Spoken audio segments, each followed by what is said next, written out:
You've said that it's a bit odd to be on this side of the couch and on this side being interviewed. What does it feel like to being interviewed right now? Strange. So, as a profession, I'm a football journalist. I'm the one typically interviewing footballers after victories and defeats and cup final wins and their sort of best days of their life.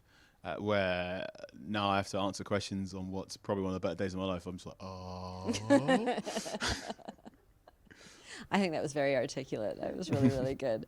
Um, Obviously, You Are a Champion has reached so many readers, so many. But for those who maybe haven't yet encountered it, if there are any, can you describe it in a sentence or two? You Tell Are us a about this book. Champion is inspired by a 17-year-old Marcus Rashford who was on the cusp of making the first team at Manchester United, and someone in Manchester United's academy gave him a book and went, I think you've got a lot of talent, and I think you know where you want to go in life, but I think a book is going to help you go from where you are to where you want to be.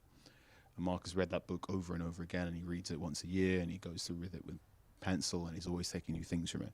And he said, this was amazing. And he always regrets the fact that he only really started getting into books at 17. And I grew up in a certain circumstance where I had access to reading, TV guides and newspapers and whatnot, but I only really got into, there's that idea of proper reading at a certain age. And we all thought, if we could make something that when a child goes, huh, I think I might want to be a thing one day. Well, I think I'm interested in that. If we could get a book that could get to the 11-year-old, the 12-year-old, the 13-year-old and go, yeah, run with it.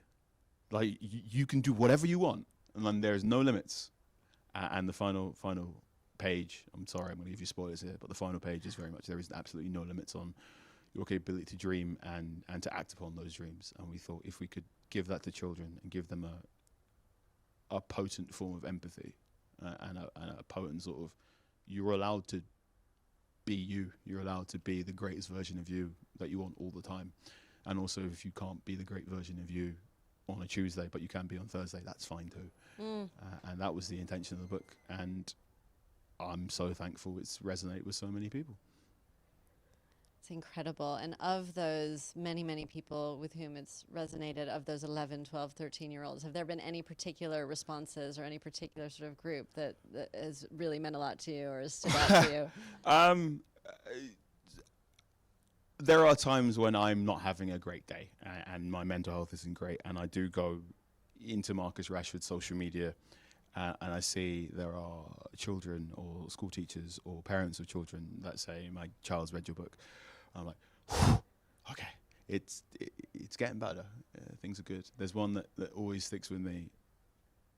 There was a young boy whose mum was not very well and in hospital, and he wrote out a little card for her, words of encouragement, and the child's dad went, wow, that's amazing. Where'd you get those from? And the kid went, Marcus's book. That's where I got it from. I was like, oh God, I'm so glad you took something from this book. Also, I keep going. If you need any help, I'll come down with the hospital, some grapes and everything. So yeah, that one sticks with me for a long time. Oh, that's unbelievably beautiful. And you have just created something so incredible with Marcus, and you deserve all the celebration that you get tonight. And before I let you go, will you just tell me how you plan to celebrate now that you've won your 2 Nibbies?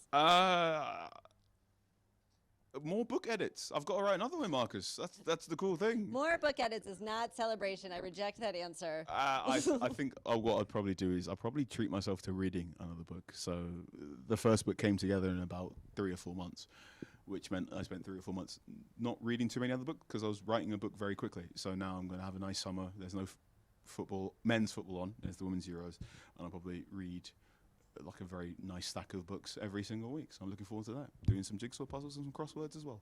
I love that. Thank you so much. I hope you have a really excellent evening, and congratulations. Thank you very much.